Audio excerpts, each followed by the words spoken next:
But yeah, just the whole MMA community. I mean, I hate to say that, wish I would have kind of thing, but I think it's how I met you and a few other people originally a while back. That I would have continued to go with that website I had set up. But, hindsight's 2020. YouTube's a little more difficult now, but there's still a lot of room for growth, for sure. 100%. You live and learn, right? Yeah, exactly. Exactly. Well, I'll tell you one lesson that I had learned on that. Setting goals. YouTube kind of freaked me out. Freaked out a lot of people. One lesson that. So I'm sorry, what's that? Out. Oh, no, you faded out. So, all right, if we're ready, I'm going to go ahead and go live. Yes, sir. All right, everybody. I have Ian Brewster on the line, former COO of W-1 MMA. How you doing tonight, Ian? Very good, sir. And yourself? I'm doing great. I've been having a wonderful day and a wonderful week. Thank you for hooking me and Kyle up. That was a great interview earlier today, and he's definitely a up-and-coming talent. Absolutely. I'm going to tell all of your listeners and followers, if you're going to bet on somebody right now that's up and coming, that's going to make noise, keep watching that guy. He's definitely going to make noise in UFC. Yeah, I was very impressed. So if you don't mind me asking, W1 MMA, you guys had a lot of stars over there. You were the biggest MMA organization in Canada, I believe, in the history of Canadian MMA. Am I wrong? I don't know. I mean, to be honest, I don't know. I know at the time we were making some serious impact on the MMA scene, and it was funny. The first fight we put on, I remember, I believe it was someone at Sheerdog, and I'll have to find the exact quote, but it was like probably the coolest thing you want to hear putting on your first event. And the quote was something to the effect of, "I've just been at the most exciting moment in Canadian MMA thus far." And I was like, wow, that's mind-blowing. Our first fight, we got it right. So to say that we were the biggest, I don't know, but I would definitely say we definitely put on some exciting fights, and we had a really good crowd showing up every single time. Yeah, that is awesome. GSP ever talk about coming in and helping you guys? Well, you know what? He actually showed up at a couple of events because some of the guys from TriStar were there. So he'd kind of show up and he'd kind of run in and say hi, and take off before. And this was right at the time when he was GSP. He was, at the top of his game. He'd won the belt back from Matt Serra, and he went on that crazy run as champion. So it was right in the middle of that. So he'd been at a couple of events for us, and seeing him go from like a 17, 18-year-old kid back in the TKO UCC days to being that guy now, being the MMA champion in the world. It was like awesome to see him and at those events and still making time to support his fighters and coming out as a fan to watch the fights. So, anyone who ever makes stories like GSP, he's a jerk, he's this, no, I'm from personal experience. He's probably one of the nicest guys I've ever met in MMA, and the guy you see on TV, that is him to a T. I hear almost that exact same thing from everybody. I heard the same thing from Kyle. Heard the great thing, of course, Shoni Carter, when he was on 4 or 5 days ago on the show, he talked about their time on Ultimate Fighter 4, that season 4. Yes. And, he said the same thing. Nice guy. Shoni taught him how to walk like a pimp, of course. Yes, the pimp walk. Yeah. It's funny.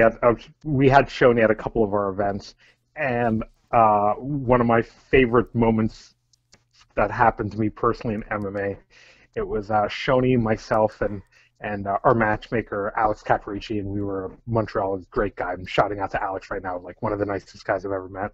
We were at a fight in Ottawa, and we're walking down the street, went for burgers or something like that. So Shoni, and everywhere Shoni goes, Shoni dresses and acts like Shoni. he's always in character. Like, he's like a pro wrestler. He's always in character. And he had the pimp hat on and the pimp coat and the cane and the glasses. And Alex and I go into this burger place. We get some burgers. We're walking down the street, and two guys wearing tap-out shirts go walking by. And it's obvious they know who he is. And they stop and like, that can't be. And this guy comes running up to him and goes, dude, are you Shoni Carter? And he goes, you're wearing a tap-out shirt and you don't know who the hell I am? Of course I'm fucking Shoni Carter.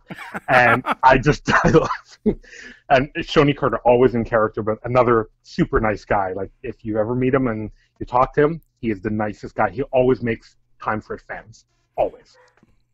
Yeah, you want to talk about a selfless guy. That was a good story. We had scheduled the interview. He was obviously super busy, and I didn't catch it the first time. I felt bad. I was listening to him, and then I listened to it a little later, and he was starting his judo class, and he was actually taking time out. He was giving instructions to some of his senpais. Yeah, go ahead and get this guy on the mat. Go ahead and get this guy on the mat.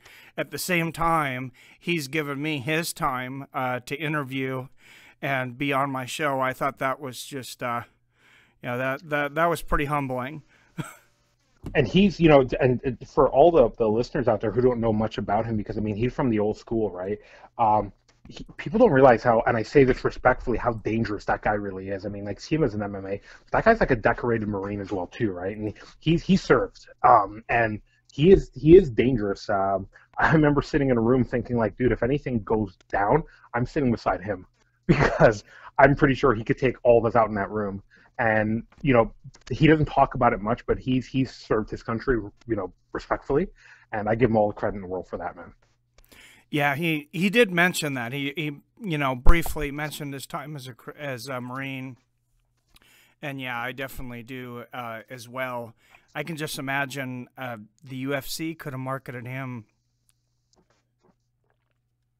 much like a Conor McGregor, who, I don't want to put anybody on the spot, but, I mean, I really don't think anyone thinks Conor's the most talented guy. You know what? I'll say this. I respect Conor, how he's marketed himself. More power to him, dude. Like, I can't talk shit about that guy in the sense that he has marketed himself. As a fan of the sport, though, as a fan of the show angle, great. He's brought people to watch that sport that never would have watched that sport, right? To see him. He's brought an entire country into MMA legitimately, right? So I can't talk shit about him as a fighter. I can't talk shit about him personality-wise. Like, he knows how to sell himself. But what I can say, and part of this is, is partially due to the UFC, I can't respect him as a champion. Because in Cage Warriors, he won the lightweight belt, never defended it. He won the other belt, never defended it. Same thing in the UFC. We're still waiting for him to defend the belt. He's off fighting, Floyd Mayweather. He's talking about, he fought Nate Diaz, without defending his belt. Like, dude, you got to defend the belt. And that's what I'm starting to dislike, I'll be honest, about the UFC. It's starting to become, Dana used to be like, we want to have the best fighters and figure out who the best champions are in the world. And now you're having all these log jams. And for me, it loses as a fan of the sport. And I know some people watch it for the entertainment. I watch it because I love martial arts. I love mixed martial arts. I love to see two guys fight. And I'll be honest with you, I lost my mind. And there's I'm sure if you scroll through my Facebook page, you can find it. When Dana White said Conor McGregor is pound for pound the best fighter on the planet, dude, what the fuck are you talking about? Demetrius Johnson is not a better guy. He's defended his belt, right? Jon Jones, even with all the problems he had, is not pound for pound better than Conor McGregor. He's defended his belt, right? Like no, dude, you can't put Conor McGregor up with Demetrius Johnson. You're talking about guys that cleared out entire divisions, and entire divisions, right? GSP's come back out of nowhere, gone for 3 years, fights Michael Bisping, beats him. He's won 2 belts in 2 different divisions, right? Like legitimately so. How can you even say, like I said, not taking anything away from Conor, man. Good for you for doing what you did. But if you're going to talk serious about MMA, you want people to take MMA seriously. He says we're the Super Bowl of mixed martial arts. Okay, let's call it what it is, man. Like these guys, they're not getting the respect that they deserve, and I know part of it is because let's call it what it is. Demetrius Johnson, he's not a shit talker.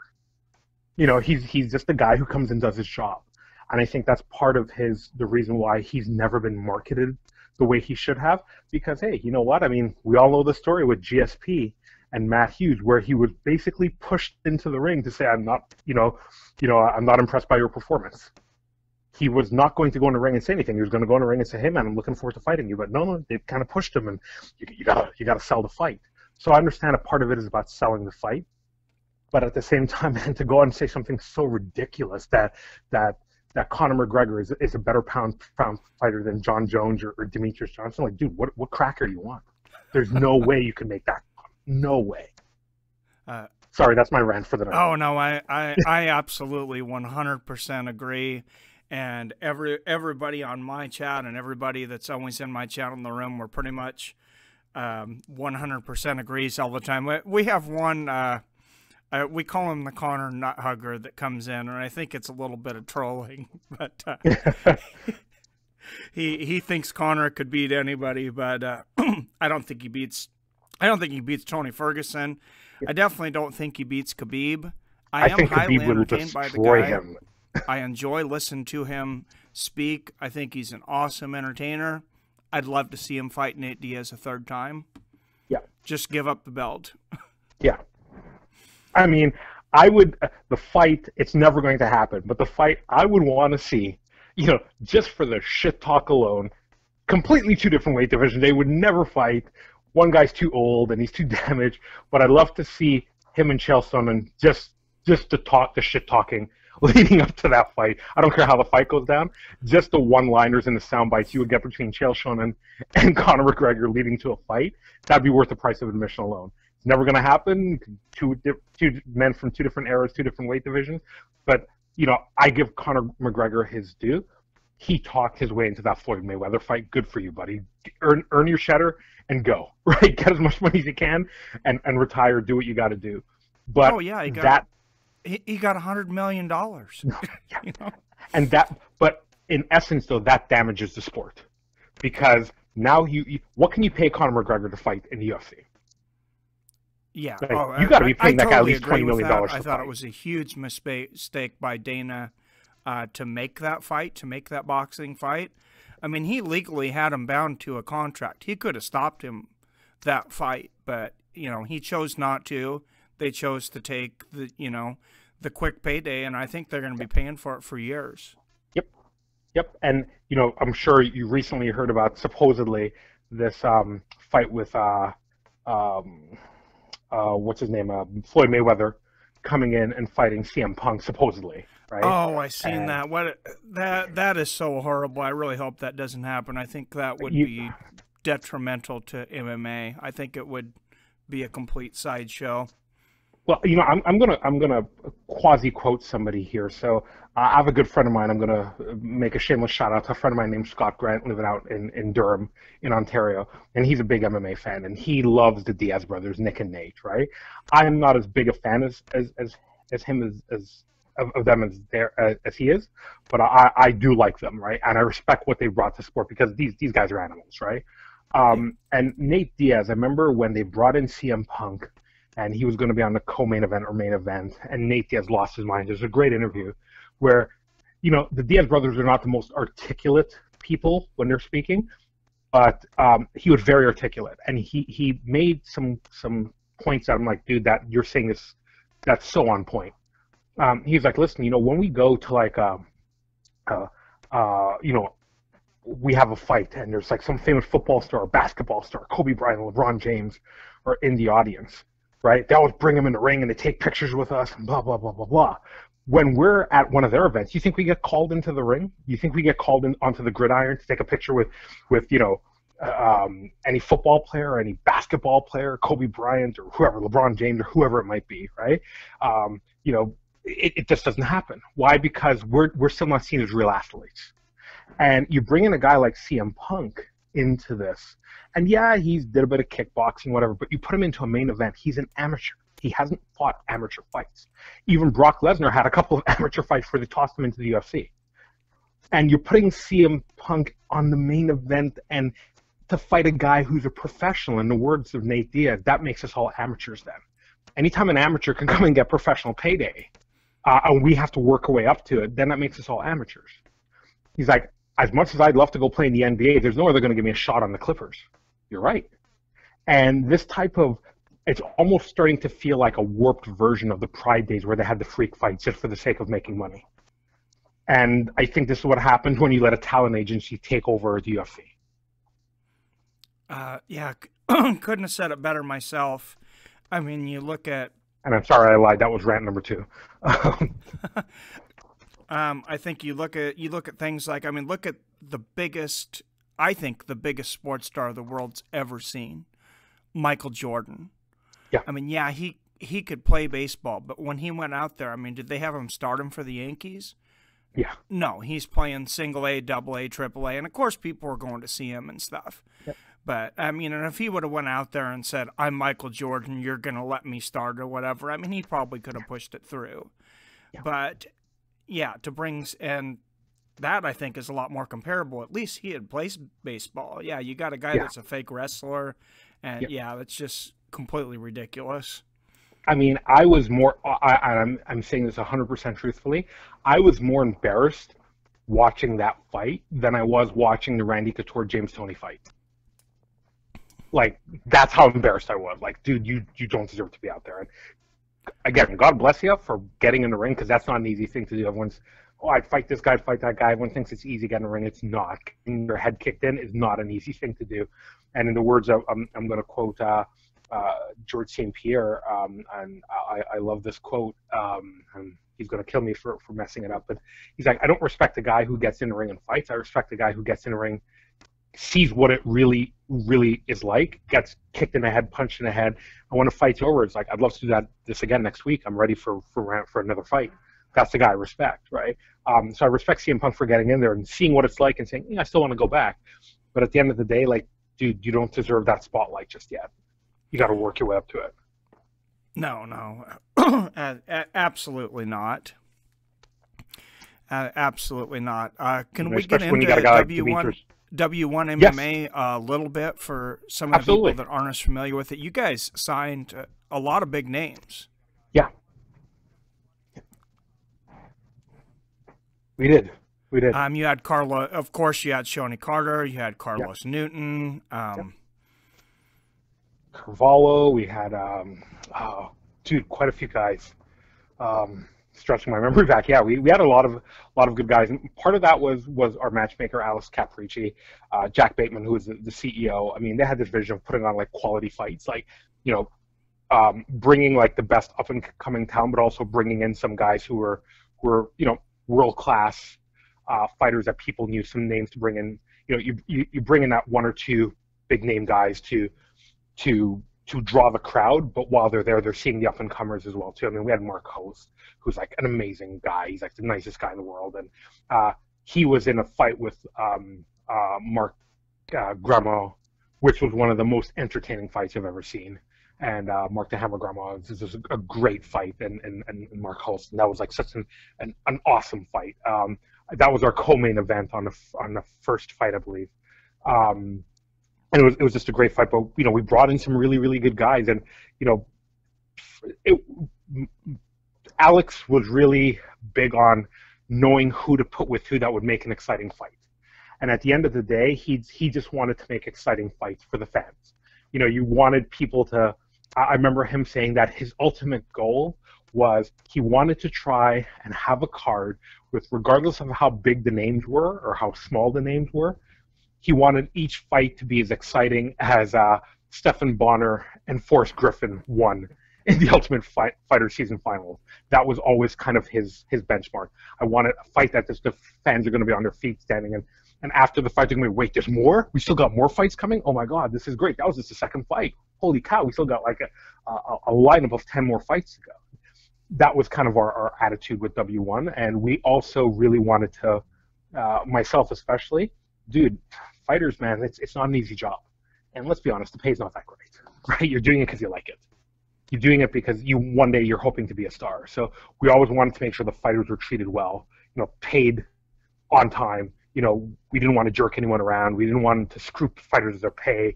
We wanted them to be, listen, everything is taken care of. Just do your job and fight. Don't worry, you're going to be paid. Everything's taken care of. Just go in there and fight and put on a good show, right? So we really took what the fighters needed in mind, and I think that was one of the big things that Jack did very well.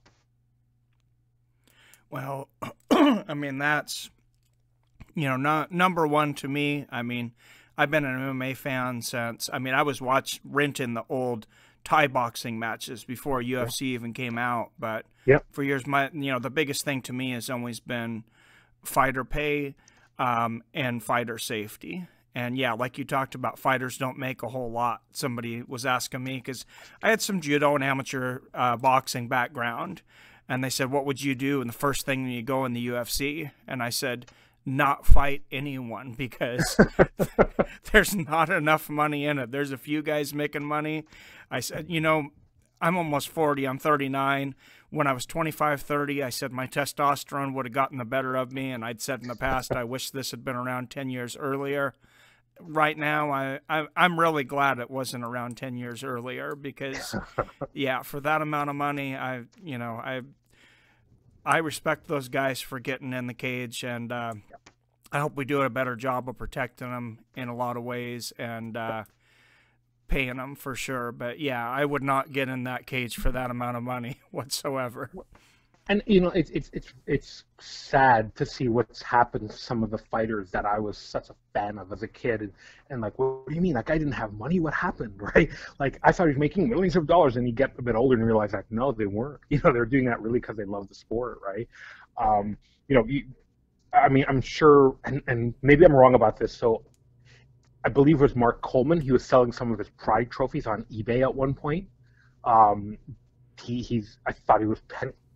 Now, correct me if I'm wrong, and hopefully one of your fans yourself can correct me, but I think he was selling like some of his belts and stuff on eBay at one point, and some of his fans were trying to like buy the belt for him because he had no money, and it's just sad to see that happen to guys who were your heroes growing up as a kid, and now when you look back at it, you think even more that that these guys were not getting paid anything. I remember Tito Ortiz doing an interview saying he never got paid for the first UFC, he just got the hotel. They paid for the hotel and the flight, and that was it. And he had to go fight the first fight in the UFC. Tito Ortiz, the guy who would go on to become a legend, back then he didn't get paid. Now the guys, they're getting paid a little bit more, but I mean, honestly, you're a UFC fighter and you're on a contract and you're getting paid $5,000 or $10,000 for a fight. Is that worth the brain damage that you might get? I don't know, right? I don't know if I could step in there. I respect those guys. I don't know if I could step in there for that little pay. And now when you don't even get me started on like the deal that they have now where they can't show their logos or anything anymore, or wear their own clothing or anything. I mean, I know that's hurting the fighters hard, and that's why a lot of them supposedly have gone to Bellator. So it's still a fight to get paid decent wages. And Demetrius Johnson, here's probably your greatest fighter you ever had in your ring, and he's never got paid $1 million for a fight. Like, that's insane. Yeah, definitely a lot of good points there. I don't know. I mean, maybe we see a fighters union. I don't know if that's something I want to see in the future. I definitely want to see a lot more safety in the cage. Yeah. I mean, I know everybody said it, but I was doing a live fight companion during the Shevchenko fight. I can't remember the name of the girl she was fighting, but of course now the legendary Yamasaki call. Everybody on the channel can tell. I mean, I was just screaming on the broadcast for halfway through the first round and all the way to it stopped. This is disgusting. Somebody please stop this fight. I mean, it was one of the most, and to me, it was one of the most despicable things I've ever seen, to put that girl's safety in jeopardy like that. And it just, I almost started tearing up because just like I know you do, I have a lot of love and passion for these fighters and respect for them. And that was just really a sad thing to see. I'll throw my buddy's name Scott out there again. We talked about this, and I remember we were going back and forth on Facebook, and he's going about Data blasting Yamasaki. He made a good point. Where was your corner? Like, save your fighter. Throw the towel. Like I can't watch that. Like that's your fighter getting beaten. And yes, Yamasaki, yeah, like dude, you did a horrible job. Your corner's supposed to be protecting you as well too. Not one of them said, dude, throw in the towel.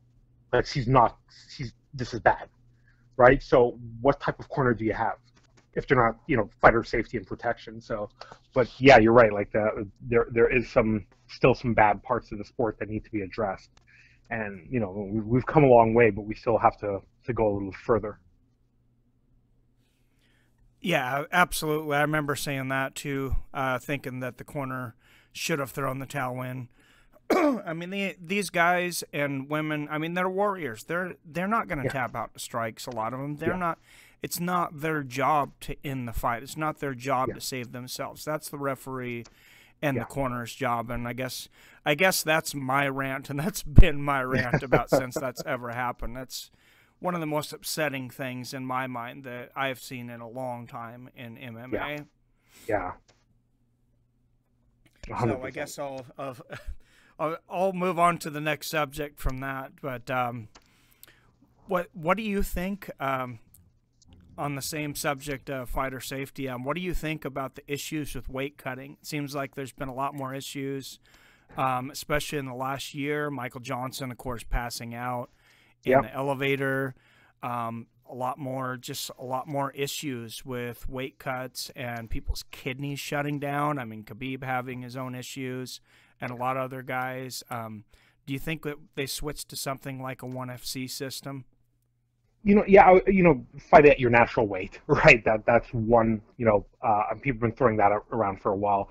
Have the fighters fight at whatever their natural weight is, right? And if you walk around at 240, you fight at 240, right?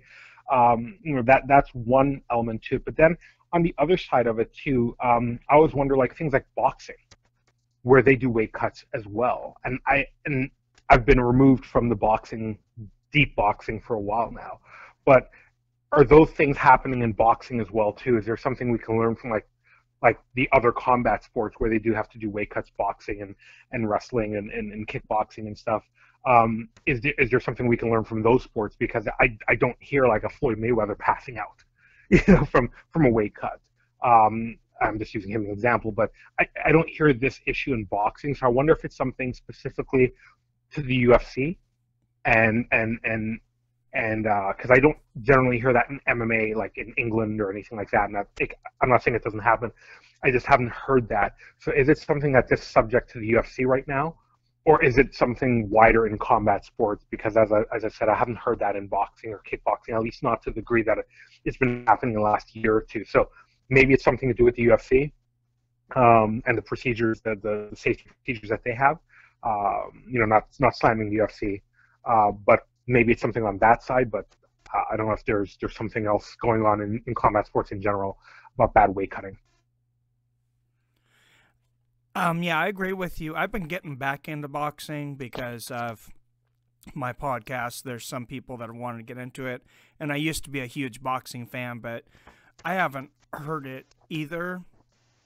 One thing I will say, I mean, I think Dana White does a great job of what he does in a lot of ways, but I disagree with the way that he's pushed people to stay in weight classes, and I think that's kind of changing a little bit. I think he's going to move on that. But I've heard him, just lambaste people for not making weight or saying, you're going to stay in this weight class, the whole Khabib thing, of course. And then I thought he was very disrespectful to Michael Johnson before he had the whole story. I mean, the guy's never missed weight in his life. And like I said, I have great respect for Dana, and I think it's amazing the longevity and everything he's done for the sport that quickly. I think I would have looked into it a little bit more before I said those things about my guy, but I know he's also a promoter. Yeah. Yeah, you're correct. He is a promoter, and one thing about Dana White is that, and I say this not necessary to you, but in general, when people complain about Dana White, I've done it myself, I just did it a few minutes ago, when people complain about Dana White, the one thing you got to remember, he's a promoter, right? He'll promote the sport. It's like, he's like P.T. Barnum. All publicity is good publicity to some degree. And he'll say whatever he wants. He'll say that is just who he is. He'll say whatever's on his mind. He'll make, funny. He'll be enemies with Randy Couture one day, then he'll be his best friend. He'll be enemies with Tito Ortiz one day. He's his best friend. Women will never fight in the UFC ever, not as long as I'm alive. And 1 year later, we have women in the UFC. So he just says whatever's on his mind at that moment, right or wrong. And one thing with Dana White at that moment, you know exactly where you stand with him at that moment, right? And where you stand at that moment will probably not where you stand with him 30 minutes later. And he just had that way of he's a promoter. He'll say whatever's on his mind. And that whole situation there was, wait until you get all the information, but that's not who he is. I say this almost, I don't mean this in a disparaging way, but he's almost like Donald Trump. He'll just say whatever's on his mind. That's who he is. I've kind of made that same comparison, and I really like that Rashad Evans came out and gave some advice to Tyron Woodley and said, hey, you don't want to go down this road having this battle with Dana White. There's no upside to it. Of course, there was, Nate Diaz and Tyron Woodley basically both came out and said they were negotiating this thing. My insight, and this is just me thinking, I don't know anything about the situation, was that maybe they were speaking about it privately, and that was not supposed to go public. And then when that happened, Dana White said, hey, you guys broke this confidentiality clause. Now I got to protect myself. You're letting stuff leak out. I 100% do not agree that Nate Diaz and Tyron Woodley made those talks up. Yeah. Huh. So that's interesting. That's an interesting take on that. And it would make sense. Yeah, and I mean, we'll see what happens there. I mean, I like Tyron Woodley. I think he's a very talented fighter. Yep. I hope he kind of doesn't go that route, but I mean, I can see why he wants to get paid too.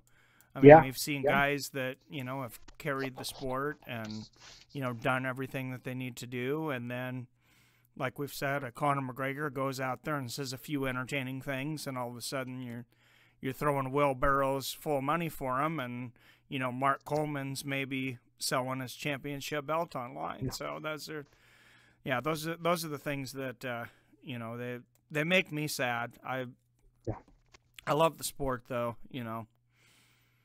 And it does, it's funny because it does show that what you said about Conor McGregor making barrels of money. It does show the disparate, the difference in both the boxing versus MMA, and MMA. The difference between a champion that's carrying the organization and everyone else, right? Let's be real. McGregor's like, oh, he's a $100 million fighter because he has to go to boxing. He's not going to make that in the UFC. And I'm a combat sports fan, right? I love combat sport. I don't care if it's two guys in a ring. I'll watch wrestling, judo. It doesn't matter. Karate, taekwondo, tai chi. I don't care if it's two guys fighting in a ring. You got my attention. That being said, the one argument I will make to people about people who say, well, UFC is better than boxing. Yeah, I like it just because it's much more well-rounded. It's not just two guys punching each other, which I don't mind, but there's a bigger element at play, right? But that being said, for anyone who says UFC is bigger than boxing, no way. They would never have a fight where you'd have two guys making $100 million in the UFC. We are far away from that. Far away from that. Right? Conor McGregor went, and now, mind you, he was challenging the best fighter of all time. But, I mean, do you think Klitschko or any of these guys, these champions right now in boxing, they're getting way more than anyone in the UFC? Maybe one or two guys in the UFC are making boxing level money, maybe. But there's no way you're going to be able to set up a fight where it's, let's say, I don't know, George St. Pierre versus whoever, versus Tyron Woodley. Pick the two biggest champions you've ever had in the UFC, and they're going to get $100 million paydays, plus a portion of the pay-per-view. Never going to happen. Not in the foreseeable future, anyway. And guys like, going back to what you said about Tyron Woodley, yeah, I understand why some of these guys, they're calling out everybody. They're drawing attention to themselves because, there are only so many fights you can do on a 4-fight contract where you're getting $10,000 a fight, $15,000 a fight, $20,000 a fight, and you still got to pay bills and pay your trainers and everything. So you're looking for the money fights, and I get it. I get why these guys, you know, you act a fool on Twitter or call each other out or start fights in the street with other fighters because they're trying to start something and, get Dana White to say, oh, dude, that's great. Now we got a good fight. Sign on the dotted line here. We're going to make it a portion of the pay-per-view. You're going to get $10 million off of this. I get why they're doing that. It's sad to me that they have to resort to that. But that's unfortunately the nature of the UFC right now. Yeah, absolutely. And I guess that was rant number 3. Sorry. Yeah, I like what Ray Cephos came out here recently with this. Of course, he's been the head of the World Series of Fighting League and this Premier Fighting League thing with the. They're calling it the $10 million tournament, but they're saying $1 million a weight class. And I see Will Brooks. I mean, yeah, he'd lost his last 3 fights in the UFC. He came in, he'd beaten Ross Pearson. But the UFC didn't let him go, from what I read. He actually decided to leave the UFC right now to go to this tournament. So no way. Maybe some other guys jump. He actually turned down the UFC to go fight in this tournament because he thinks he's got a chance at that $1 million. And wow, it'll be interesting to see if some other guys do that. That I didn't even know about that. And I'm a bit removed a little bit from all the MMA stuff. I didn't hear about that tournament. That's actually a really cool concept. Yeah, they're doing it. They're actually going to do like a season, and you can look it up. The PFL Premier Fighting League. It's they signed with NBC Sports. Yep. They have a lot of backing behind them, and yeah, it's going to be like a tournament style. I believe they fight like 4 times, and the winner of each division will get $1 million. They signed Tyrone Spong for it, which I believe is already in WSOF. Yeah. I'm not 100% sure. And then Khabib Nurmagomedov's cousin's going to be in there. They got a couple other interesting guys. That's interesting. That's very interesting.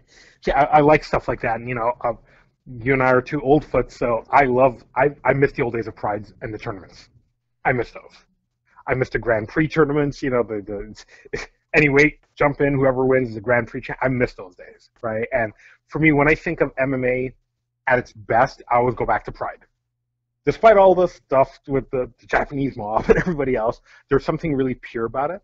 And, I remember Carlos Newton telling me that he has never understood what MMA could be and what it should be until he went to Japan and fought in Pride. He's like, they get it over there. They completely get it. You don't have to sell yourself. They just appreciate 2 guys being in ring fighting, right? And as you probably know this, we're getting much more educated over here as fans. But he said back then they understood the grappling game. Some guy's setting up for an armbar, and long before he even gets there, the fans kind of know it, and you could collectively hear everyone realizes what's happened, what's about to happen, and they were so knowledgeable. And he said, when you're fighting, and if you look at the old Pride videos, it was quiet. Like everyone was focused on what was going on. It's like almost being in a movie theater. Everyone focused on what was going on. There was no like yelling and screaming and some guy trying to pick up a girl in the audience. It's just everyone focused on what was happening. And he said that's when he realized what MMA was like, what MMA could really be. And I still don't think, as much as I love MMA here in North America, I still don't think we've, to some degree, maybe I'm just being, wanting to bring back the past, but I still don't think MMA has reached the peak that it could be in North America. I still think people still see it as a bit of a freak show sport. Like, there's a lot of respect for the fighters, but there's still a portion of it that is, it's a bunch of guys. I mean, oh yeah, I totally agree with you, and I know that because some of the people I talk to people in my own family or people around my work and different things, and and I'm talking about, and they'll be like, oh, Are you watching that WWE this weekend? Are you watching those wrestlers? They still think we're watching fake wrestling. Some of them. I'm like, are you out of your mind? So yeah, I definitely feel that, but it's definitely coming a long ways. There's definitely pockets of much more educated fans. When I went to the UFC, and this has been, I want to say it's been close to 10 years since it was in Portland. I went and seen that Portland card where they had Randy Couture live and Minotauro Nogueira. You had Chris Lieben and some other guys. I was very surprised that that was a very educated crowd, and I seen some of those things, kind of like in Japan, where they'd see the takedown and people were getting really excited when someone would go for a submission. And, of course, the entire city of Portland, I wish I would have taken more pictures. I swear it seemed like the entire city of Portland was wearing tap-out shirts. But that aside, they seemed to really know what was going on.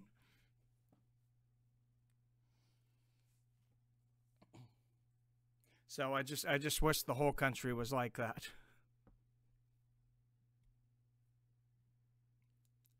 Are we still connected? Hey, Ian, can you hear me?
All right. Hi, Ian. Can you hear me? Can you hear me now? Yeah, I can hear you now. That's now. perfect. I was just talking about how the Facebook Messenger I thought had better audio than Skype, and then we get cut out. So I apologize for that. No, it's okay. I blame Mark Zuckerberg. I mean, he could do everything right, but the oldest piece of technology, a phone, you can't get it working, Mark? Come on, man. You got to get on this, Zuckerberg. Come on. Absolutely. Yeah, I noticed I've been rambling on, I think, for about 2 minutes. And No, I actually heard every word you said. Oh, okay. You can hear me, but I could hear everything you were saying. Oh, okay, good. But to add to what you said about the fight in Portland, in Oregon, a very good friend of mine. I remember we went to he was going to go to the first fight in Ontario at the Rogers Centre in Skydome, and he had a buddy who was fighting on the card, and he will remain nameless. I don't want to throw him under the bus. But I was like, dude, aren't you going to go see him fight? And he's like, nope, I'm going to stay at home, and I'm going to watch it with my wife and my kids and bring some friends over. I'm like, but dude, it's the first fight ever, the first UFC fight ever in Ontario, and it's going to be the biggest fight ever. It's a Rogers Centre. They might have like 65,000 people there. And he's like, yeah, the first event, what's going to happen? It won't be 65,000 fans. It'll be 5,000 fans and 60,000 idiots wearing tap-out shirts that all think they're Randy Couture. And sure enough, when I went there, I think that was the most fights I've ever seen break out at an MMA event in the stands. Yeah, there was actually more fights in Seattle. I was surprised when I went to the UFC in Seattle. They were in here. I went to one of them. There was a lot of fights that broke out in the stands. I surprisingly didn't see any in Portland, so that was a little embarrassing for our city. Yeah, and I will say one thing. It's a totally on a side topic, dude. But when you talk about like MMA, there are a lot of inspirational stories, and I just got to throw this out there because it's a personal one to me. the three guys who started Tap Out, what an amazing story that was. I mean, I think that's probably one of the most inspirational stories I've ever heard. Them going from nothing to having that company. It was sad when what's his name passed away in the car accident. But I mean, what a great, I remember listening to those guys talk, and it was so inspirational to hear those guys speak and see where they started to what they became, and they literally grew with the sport. And they had the vision to see where the sport was going to get, and they stayed with it from the beginning. And it was such a great story. And unfortunately, from the outside, a lot of people don't hear the stories of some of these guys who come from nothing, fought their way into the ring. They're literally fighting these private battles on the outside as well too. And I always tell people, like, anyone that goes in that ring, I don't care if it's Conor McGregor, Randy Couture, CM Punk, anyone who steps into that ring, I have like mad respect for, because it takes a lot to get there. Oh yeah, absolutely. I mean, like I said, I wouldn't do it. I've done a little bit of amateur boxing and I did judo, but get into an MMA cage in UFC, are you out of your mind? Not.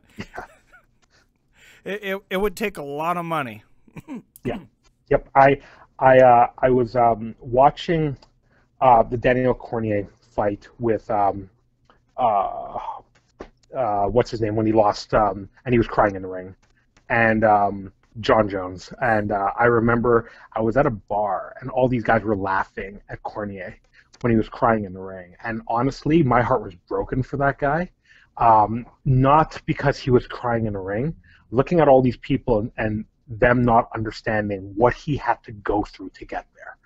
Like, he's fighting at the elite of the elite. He's put his body and his family and his mind and everything that he's had on the line for this.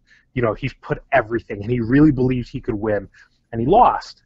And they don't understand the sacrifice that these guys have to make to get to that level. Forget just getting into MMA and then getting into, like, the bigger events like Bellator or UFC, but just getting to that championship level. Fighting a guy like Jon Jones and what you have to go through. Like, I'm surprised you don't see more guys crying in the ring. In fact, a lot of guys I know go in the back and they cry and they need their few minutes to compose themselves. And, when even Joe Rogan was like, yeah, it was a mistake, interviewing him after, and people just don't get it. Like, so I have to say this again, I'm repeating myself, but I have mad respect for those guys. Win, lose, or draw, I have mad respect for them.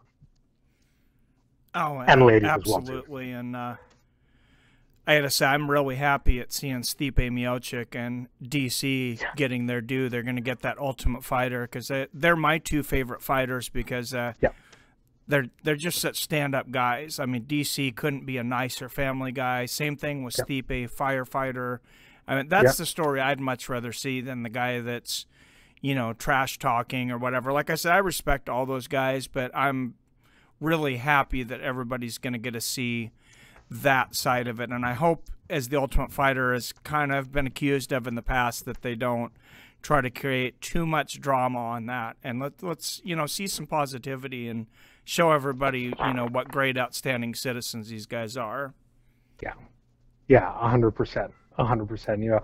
I don't mind them promoting the bad behavior. I don't mind them, promoting the Conor McGregor tossing a water bottle at Nate Diaz. I don't mind that. It just balance that out with, like, the Demetrius Johnsons or the Daniel Cormiers. Give them as much airtime as well too, because I get it. It's a promotion, and people love a story, and they love a good guy versus a bad guy. They love an antagonist. They love the creation myth of the devil and the god, the good guy versus the bad guy. We all love those stories. But sometimes, as a true fan, and true fans are, in any sport, if the guys are good enough, you don't need, that's the storyline right there. If you have the two best football teams playing for the Super Bowl, you don't need shit talk. They're gonna perform for you on the field, right? You got the two best basketball teams for the NBA champions. They're gonna perform on the field, right? If you got two guys at the peak of their game, whether they're shit talking or not, they're gonna come out and perform. And like as you said, I'm glad that in this case it's two super nice guys who are going to test themselves against the baddest guy that they can find. And I do have one question for you. Speaking of Cormier and Stipe, do you think Jon Jones is coming back? What do you think is the story with that? Actually, I was just reading an article before I started today. That his coach said that there was a 95% chance that when he's going before the commission February 27th, and he said that there's a 95% chance that Jon Jones will get time served and he will be back in the cage before the end of the year. So Interesting. I think he probably is. That's interesting. Whether he should be or not, I mean, I don't know. Obviously, the guy has had his, his demons and made a lot of mistakes. And I gotta say, I think what I was most disappointed with after the Jon Jones DC fight, and I was going for DC. I've had a love-hate thing with Jones, through the years. But I was like, this is the story of redemption. I have my kids. My kids have been watching MMA with me since they were really young. And they were both going for DC. They were almost crying like he was. And I said, well, guys, this is the story of redemption. This shows a guy that went through all this adversity, and he came back, and he was able to defeat him. And that supposed heartfelt, the speech that Jon Jones had afterwards that we all thought was so beautiful. And then when that drug test comes out, it just like rips your heart out. It's just like, what was that? I mean, I don't know exactly what the situation was, but it's like, how many times does this guy have to get popped before you believe that there's something fishy? I felt the same way. Honestly, I was like angry. I'm like, I can't believe I fell for it again. I thought finally he's turned his life around.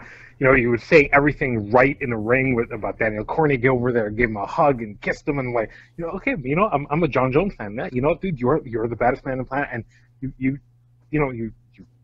turn the corner. You're on your way, man. You're going to fulfill that destiny. Everyone says that it's yours, man, for the taking. And then when that happened, like, dude, I can't believe I fell for it. Oh my God, like.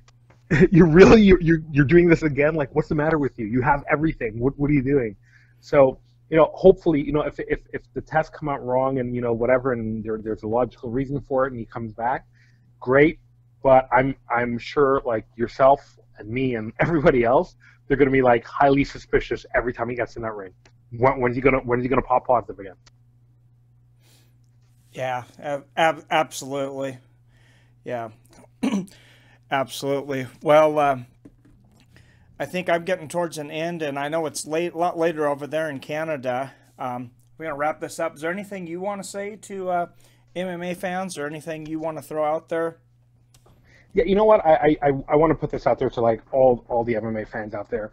I know down in the States, and this is totally not MMA related, but I was actually having an interesting conversation with a few friends today, and I'm sure not to darken the tone, but what happened in Florida with the shooting there, another mass shooting. And one of the things that bothers me when things like this happens, it becomes us versus them, left versus right, conservative versus liberals. Those goddamn liberals, they want to take our guns away, and the conservatives, all they want people have guns, and and it always bothers me that that's what we're becoming now, and us versus them. It's like, you guys are all Americans. Like, come together, right? Like, there's liberals and conservatives. It's a badge. It doesn't mean anything. You're all human beings at the end of the day, and don't blame. Sit down and look for real solutions. Look for real answers to problems. Don't be pointing fingers. It's their fault, or it's this guy. Sit down and look for a solution. Because if you don't, things like this will continue happening again. And like, my heart goes out to everyone who has to go through stuff like this. But I think there is a solution. It's people getting together and talking.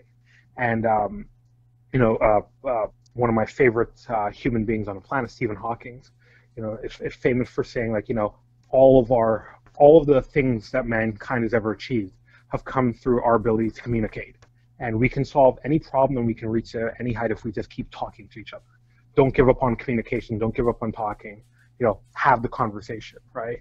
And for all the young MMA fans out there, man, like, honestly, just follow your dreams. Just keep following your dreams. If you think You want to get in the ring and fight. You want to be the next George St. Pierre. You want to be the next, Randy Couture. You want to be the next Jon Jones in a good way. Daniel Cormier, Conor McGregor, whoever, Ronda Rousey, whoever. Like, get in the ring, start training, and stick to your vision. And I'll end by saying this. One of my favorite inspirational stories is when Disney World got built by Walt Disney. Disney World was not what he wanted. Like, Disney World for him was never going to be about the mouse and the castle and everything, although that was part of it. What he really wanted Disney World to be was, if aliens came down from the sky and they wanted to see the best in humanity, he wanted to point to one area, like what would become Epcot Center in Disney World, and say that represents the best of, I'm bringing together all the best in human culture and arts and sciences under one roof.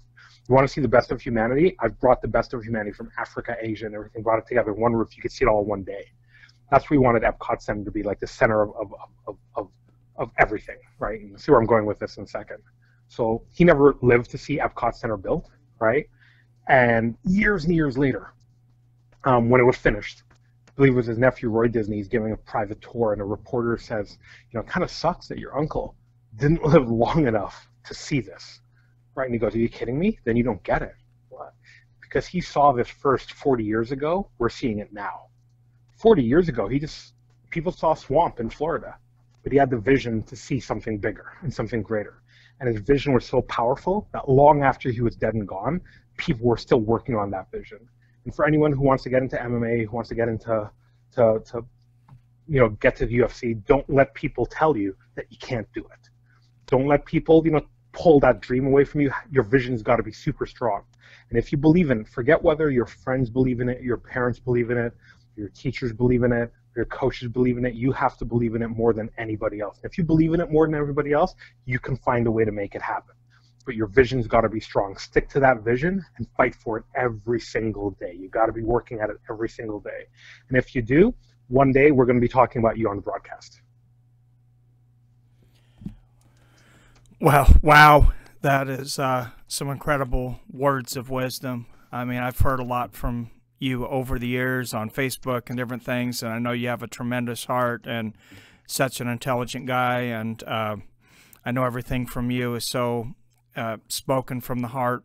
Thank you so much for that, and everything from this interview and just everything that you do. I think, people that don't know Ian Brewster, he's one of those guys that everything that I know about him is where he starts is trying to make humanity a better place. And I thank you for that, my friend. No worries, brother. No worries. And thank you for having me on the show. I really, really appreciate it. And sorry to ramble. But anyone who knows me, that's what I do all the time. I just ramble on and prattle on. So I do apologize. Hey, no apologies for sure.